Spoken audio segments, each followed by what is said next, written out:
called him a crook and thing. But now I say, he's a damn crook. He's crooked as hell. Because they started this. They indicted the former president of the United States over bullshit, and so now I'm allowed to say it like it is. We have a corrupt president. We have a corrupt president. He's 100% crooked. He knows it. Well, he doesn't know it anymore. I don't think he does. I'm not sure he knew it even at the time. But they take money, they walk into these countries, and they say, you pay me $10 million, you pay me $5.1 million. You see the phone call the other night? I'm sitting here with my father. We want the money right now. And we're watching. And then the fake news doesn't want to report this conversation. Or the one where he said $1 billion isn't going to Ukraine unless you get rid of the prosecutor. That's called quid pro quo. Not a perfect phone call that I made, where you get impeached on a first. But we had great support from the Republicans in the House. I guess there were like 197 people. We had 197 votes against, and that's pretty good. That doesn't happen that much. It's got to happen more with the Republicans. But they impeached me on a perfect phone call. This was a perfect call. This was a call that when people read it, a number of people read it early on, they said, that was a nice call. These people are destroying our country. We can't let them continue. But I always respected that office so much that as bad as I knew Biden was, as incompetent as he is, as dumb as he is, frankly, and he was dumb 25 years ago. And by the way, he doesn't have an age problem. He's got a competency problem. And he's got some other problem, because I know people that are 90 years old that are making a fortune. They're smart as they ever were. And this is not an age problem. This is a problem with something's going on. And, you know, we have nuclear weapons out there. Many countries now have nuclear weapons, and we have a man who's grossly incompetent leading us. This is the most dangerous time in the history of our country because of the power of weaponry. So I respected that office so much that I take it easy. Now, some people would say I didn't take it so easy. I took it easy.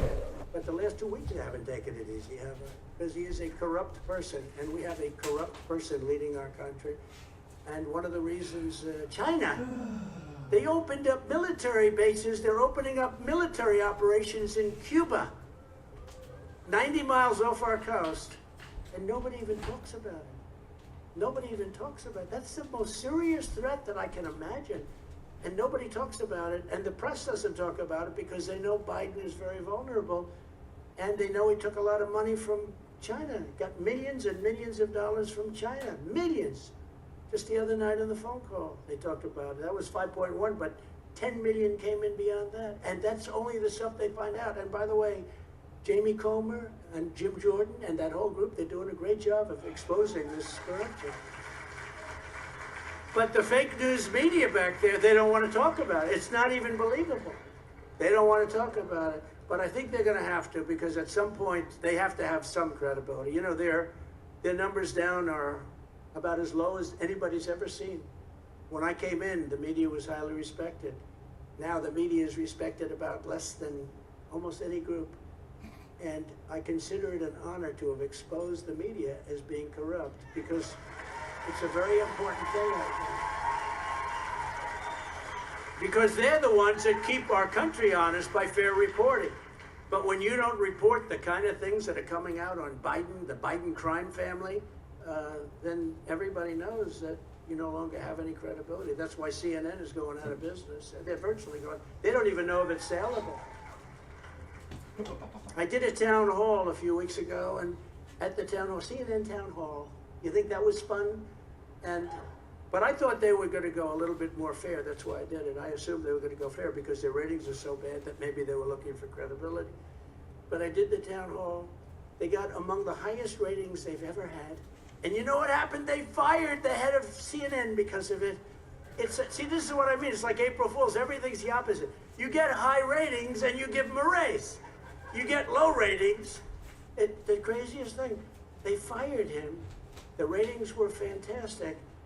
And they fired him because they thought I frankly did a good job of giving our position on things. They said, stop this show now. Stop it now. He's destroying you. He's killing you. He owns you. They said, AOC. She said, he owns you. He owns you. Stop the show. They end up firing the guy that, I think they said the highest ratings in 11 years. And they fired the guy that got those ratings. And he couldn't have been too smart. He should have said, I got the highest ratings. I want a raise. But I'm the only candidate who can make this promise. I will prevent World War III. And I'm going to do it. I will do it. I know the players. I know all the players. They have respect for us. You wouldn't have had Russia, Ukraine. You wouldn't have had China talking about going into Taiwan. We did a fantastic job with Kim Jong-un. You know, I got along with him very well. The fake news said, it's terrible that he gets along with him. I said, really? It's not terrible. It's a good thing. You know, it's a positive thing. But that was a big threat, and now it's becoming a big threat again. I will immediately terminate every open borders policy of the Biden administration. To protect our children, we will remove every illegal alien gang member out of our country. And you know who's going to do it with us? The local police. Because the local police who have been brutalized by this group of thugs, the local police are phenomenal, and they know every one of the gang members, and they know them by their first name and their middle name and their last name and their nickname. Some of the nicknames you don't want to know about. And I will use Title 42, which they ended, can you believe it? To end the child trafficking crisis by returning all trafficked children to their families and their home countries immediately.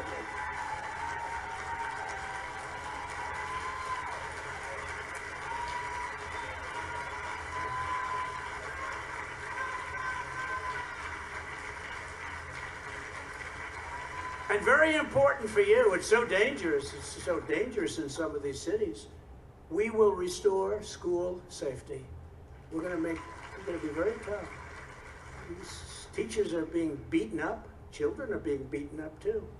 But people are going in and just beating the hell out of our teachers, and nobody does anything about it. Thanks to Biden's heartless school closures and the radical left lie that school discipline is racist.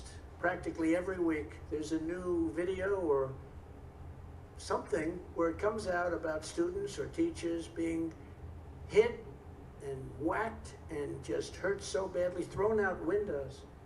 And I say, enough is enough. We have to stop it. We're going to stop it. Oh, it's going to be, they'll go after me, but we're going to stop it. And the only way you fight that kind of fire is with fire. You've got to be tough.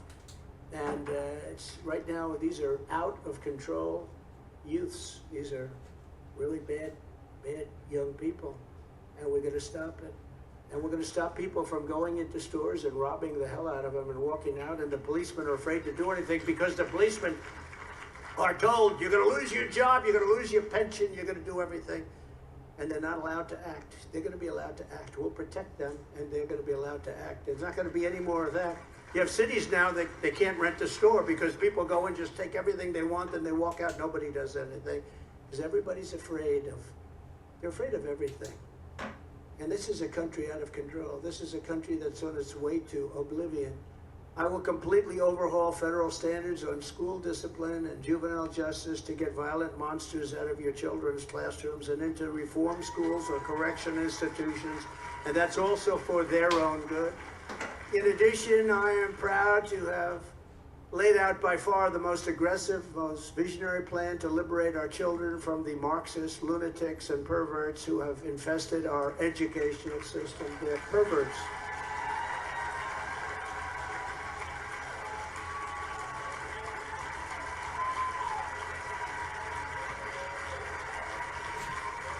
On day one, I will sign a new executive order to cut federal funding for any school pushing critical race theory, transgender insanity, and other inappropriate racial, sexual, or political content on our children.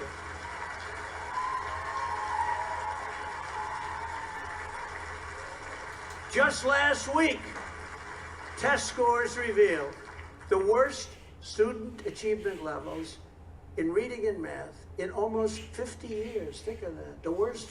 Now, you have to understand, we spend 2, 3, 4, 5 times more than other countries per student.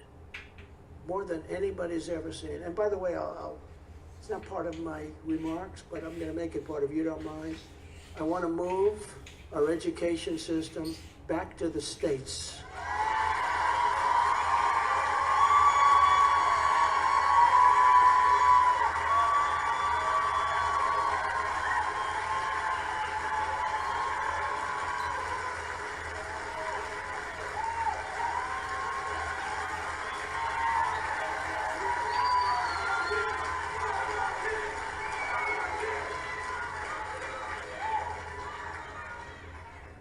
So it's such an important thing we're going to do it. We were getting ready to start it, and then we had the COVID situation, and we had to work on that. That was a big deal.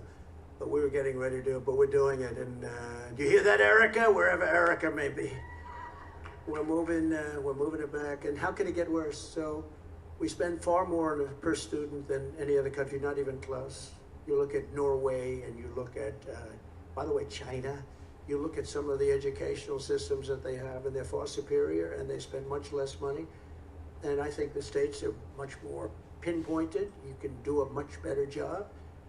It's going to be, I think, a miracle what's going to happen. So we're at the bottom of almost every list. Out of 40, we're just about at 38, 39, or 40. So it's not like, gee whiz, we don't want to screw up what we have. What we have is horrible. It doesn't work. We're going to move it all back to the States. We may have a little remnant just to make sure everyone's speaking English or whatever it may be. You know, a little coordination, but it'll be 1%, 2%, but it's going to be very, very little. I'd say the office space will dwindle from 100% to 1%. If you need an office at all, we can have the office. We can put them in the Oval Office with me. You're not going to need much room. Because I think the States will do a fantastic job. By the way, it'll be much less expensive. And we'll spend all that money on our students, and we'll bring them back, and we'll actually save money and reduce our debt, and lots of other good things can happen. But that's going to be very, very important. I hope everybody likes that, because otherwise I just blew it, because they didn't have that in the remarks. You know, they didn't have that in my remarks, and I just said, you know, I want to say that. And the people said, oh, I don't know if it's going to be popular. I said, I don't care. I don't care. It's beautiful. No, I met people backstage. Backstage, I met people from Iowa, from South Carolina, from so many different, and they all love this. They just love it. These are incredible people. They'll rule it good. They love their children. They're going to make sure it's good for their children. And I just think that is such a total no-brainer. It'll cost us half, and you'll get more money than you ever would have gotten, because the money is just squandered and wasted by the federal government at levels that nobody's ever seen before. And you'll go from number 40 or number 38 or whatever you might be, you'll go conceivably to the top. We're very close to it. Under my leadership, the 1619 Project, you remember that, Beauty? Climate change extremists that are destroying our country. These are extremists, remember? The biggest threat we have, according to Biden, is climate change, because the ocean's going to rise over the next 200 years by 1/8 of an inch. But the fact that you have 5 countries out there with nuclear weapons pointed at us, that's not a threat. Can you imagine? That's not a threat. He said the biggest threat is climate change. Our oceans will rise, 1/8 of an inch over the next 200 to 300 years. Meaning you have a little more beachfront property, okay? That's the way I view it. The ridiculous 87 different genders the left says there are out there. Think of it. And we will out. We're going to cut it out. We're going to get it out. We are going to be pressing 3 basic things plus. Reading, writing, and arithmetic. We'll be back. Reading, writing, and arithmetic. I hope the fake news doesn't say I'm old-fashioned. I hope they don't say I'm old-fashioned. But we have to bring our country back.